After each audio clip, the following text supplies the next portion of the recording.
it's going to happen, but not in a timing that all these Bible prophecy experts are calculating or whatever they're doing. Not in that timing, but it's going to happen. But something has to happen first before the rapture. And if you study on 1 Corinthians 15, the rapture chapter, 1 Corinthians 15, it talks about an event. You know what I'm saying? In the 23rd verse that I call the Jesus world order. Yes, ain't it sound good? It sound, yeah. Everybody's expecting, looking for a new world order to happen. But what if I told you a Jesus world order is going to happen? Well, I have a lot of videos that talks about in my YouTube about the Jesus world order. And I know it sounds weird and funny, like, well, man, that's way opposite of what all the Bible prophecies saying. They're saying, look up hither, the rapture is going to happen, and we're going to be, beam me up, Jesus, Yeah, but those that understand God and have a relationship with God and understand that when God does something, he has to, first of all, get things straightened out. You know what I'm saying? He gives a people direction, instructions pretty much. He gives them instructions, and he see if they're going to follow the instructions, and then if they don't follow them correctly, he has to correct them to get them back to the right way things supposed to have been done really in the first place, according to the word of God. Whoa. Wow. I hope y'all can hear me some kind of way. But he has to get things right. I just hope I can stop this wind. Y'all have a wonderful day. Nice outfits. But the thing is, things have to get right the way it's supposed to get right. You know what I'm saying? And, things are supposed to happen if we follow the instructions of the Word of God. Things are supposed to, a right outcome, a great and God outcome is supposed to proceed. But if we don't follow them, you know what I'm saying? You get this outcome we got right now. And it's sad to what extent that how Christians that I talk about suffering, how we're supposed to suffer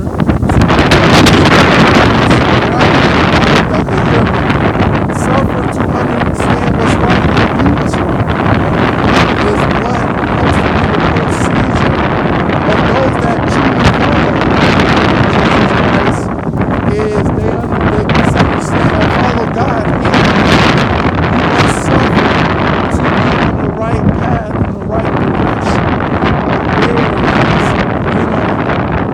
trying to take everyone to concerning his will. And the thing is, his direction is not going to be the world's direction. And his direction is not going to be this ideal church system direction. But let the outcome speak for itself concerning the direction that it's going. And don't look at the outcomes based upon your perception of what you think this should be the outcome of God. Because that's why, Christians aggravate me with that idea. Because they're performing, the church thing in a trying to be a Christian in a way that they're trying to say because they doing it this way, this is God's direction. Because they are doing it this way, and everybody has been doing it this way for a long time, and and it seemeth the most powerful way Satan can deceive people. It seems like it is the right direction to perform if it's God, and that people come with that unfortunately develop that mindset concerning churches and say, well, this is the right direction because You know, it seems and it feels like it, and mass majority people like it, and they've been doing it for a long time. It's the right direction. So, whatever, if it's the right direction, then right information is going to be given to me based upon people that go to the ideal perception of church. You know what I'm saying? And how deceived are you? Because Jesus said, you know, broad is the gate, you know, many shall go. We supposed to look at a system that many is going to, but it will not give us the right direction concerning what actually is the direction we should be following. And it's sad how much bad outcomes have to continue to happen in this incorrect system, you know, is going on to people for people to help people to realize that, you know. And it's just, you know, the rigmarole of watching life. And people, like I tell people, y'all, you know, people, the best way to continue in deception is just say, okay, because people said that this is supposed to be like this and things are supposed to be like that, then okay, I'm gonna accept it like that. Okay, you know, they give their mindset or the stamp of approval that this is supposed to be how reality is supposed to be. You know, we like to say okay to everything. Okay, because everybody's doing it like this, I'm gonna that was born into a world, you know, that is operating in confusion, conflict, and chaos mainly, and not the ideal of the things the way it's supposed to be, has the better perception of seeing what's right. You know what I'm saying? No human being really technically do not have the perception, because as what David says, we are we're born in sin, shaping in our mother's womb. We don't have the proper perception to define what is right and what is wrong concerning reality and what life is.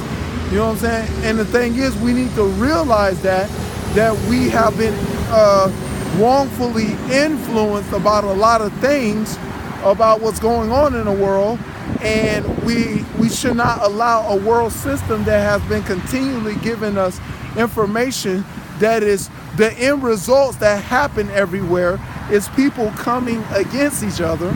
Yeah, I mean, the result says we're supposed to be against each other. You know what bothers me? What bothers me, I was meditating on, is Christians, you know, struggling with racism. You know what I'm saying? That really gets to me, you know. The scriptures clearly pray for them that despitefully use us. And the thing is, the outcome of that is supposed to be learning how to love everybody and anybody. You know what I'm saying? When you have the love of God, you're supposed to be capable of loving everybody and anybody. Love your enemies, love your neighbor as you love yourself, anybody. You know what I'm saying? And the ideal of racism is supposed to make sense in a system, you know. That you're a Christian, you're a professed Christian, and you're struggling with racism. It shows how immature this world is, and we're not speaking. See, now watch this. If we're not supposed to be, Christians are not supposed to be racist, then we're supposed to be on the idea of speaking against it. You know what I'm saying? If you're not, as what it says, if you're not for it, we should be about speaking against the ideal of racism, because we're about loving one another. But the idea that we're not combating the world's influence of stirring up people to come against each other based upon giving people a reason to be racist, you know what I'm saying? And this world system trying to, you know, get people racist and keep people against each other. We're supposed to be, as a whole, combating by our influence as a Christians, combating this negative influence that has been going on for a long time, you know. And the thing is, it's sad to what a degree as the church, as on our influence, that we're not combating the daily issues that are going on in this world enough. We're not speaking against it enough in the forum of the world, like news channels. We should be, we should be debating and battling what people think and their ideas of this and their ideas of that on a daily. We should be doing that. You know what I'm saying? We shouldn't be laid back and, it bothers me, these TV evangelists. I don't know if they get verbal or vocal about certain things that are, the world talks about and clearly against God's word. Do they get vocal about the issues that are presented to people, that people saying that this is this and this is that? You know what I'm saying? Do they, speak directly at problems, at situations that are happening and saying, thus saith the Lord, It is written, and it's just really, and the ideal that we don't address, the division. We don't address the ideal of a religious system and reading the scriptures and see that Jesus spoke against a religious system, but the church is considered as a religious organization according to what the world says. And it's this rigmarole that shows forth and God is not the author of confusion. Let me say that again, because men are accepting these ideas and people are accepting these ideas that, the church is supposed to be this and the church is supposed to be based upon a building. The church is supposed to be this thing you go on Sunday and Wednesday and whatever event it happens of a conference, and this is supposed to be this and this is supposed to be that. See, and everybody's going like that. But the thing is, the scriptures is saying God is not the author of confusion. God is not going to more likely operate in his authority in something that is preceding an outcome of confusion. I mean, denominations is a thing that is about bringing confusion. People are confused. Are y'all Christians or are y'all this is, or or that is, whatever you want to call it, Baptist, Methodist, or whatever is. Are y'all Christians or this, or you this or that? People are confused. What are y'all? Who are y'all? You know what I'm saying? It's an ideal of bringing confusion. You know what I'm saying? People are confused. This Christian says you're not a Christian. This person says you is a Christian. You know what I'm saying? It's that kind of confusion that, of course, God is not the author of. You know what I'm saying? He will not operate his authority in something that way that brings confusion, period, point blank. And the thing is, we need to understand that this needs to be corrected, right, to where it needs to be about being the church and now addressing the things that are of the darkness, and light can come against darkness. You know what I'm saying?